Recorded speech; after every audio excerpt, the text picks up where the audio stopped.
नेपाल में तख्ता पलट हो चुका है। नेपाल के पीएम और राष्ट्रपति अपने पद से इस्तीफा दे चुके हैं। मंत्रियों को तो नेपाल के जेन जी आंदोलनकारियों ने दौड़ा दौड़ा कर पीटा है। अब नए पीएम के लिए एक नाम बहुत तेजी से उभर कर सामने आ रहा है, वो है बालेंद्र शाह।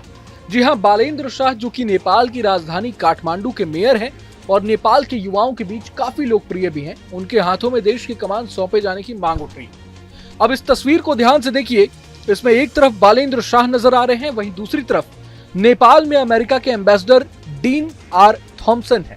साल 2022 के दिसंबर की यह तस्वीर है जब बालेंद्र शाह ने थॉम्सन से मुलाकात की थी।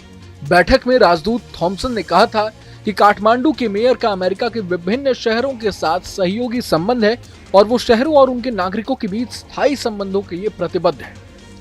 हालांकि इस तस्वीर का मतलब ये नहीं है कि बालेंद्र शाह और अमेरिका ही इस तख्ता पलट के लिए जिम्मेदार हैं, लेकिन जानकारों का मानना है कि जिस तरह से बांग्लादेश में शेख हसीना की सरकार का तख्ता पलट हुआ और अमेरिका के वफादार माने जाने वाले मोहम्मद यूनिस को बांग्लादेश की अंतरिम सरकार का प्रमुख बनाया गया, ठीक वैसा ही अब नेपाल में हो रहा है।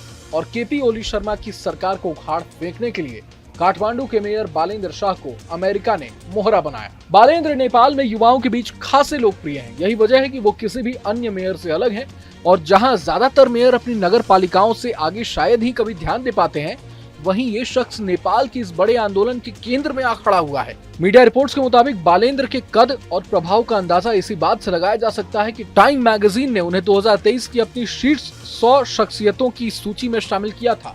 द न्यूयॉर्क टाइम्स जैसे विश्व प्रतिष्ठित मीडिया संस्थानों ने भी उन्हें कवर किया है। युवाओं के बीच उनके बड़े पैमाने पर फॉलोअर्स हैं। अक्सर सोशल मीडिया पर उनके पोस्ट राष्ट्रीय स्तर पर बहस छेड़ देते हैं और तेजी से ट्रेंड भी करने लगते हैं। उनकी जीवन शैली, रहन सहन, स्टाइल, सब कुछ वहां के युवाओं के लिए एक रोल मॉडल की तरह है। यही वजह है कि इस बड़े आंदोलन को बालेंद्र ने बड़ी आसानी से अपना समर्थन देकर हाईजैक कर लिया है। बता दें कि बालेंद्र शाह ने अपने करियर की शुरुआत एक सिविल इंजीनियर के तौर पर की थी। फिर उन्होंने रैपर के रूप में अपनी किस्मत आजमाई।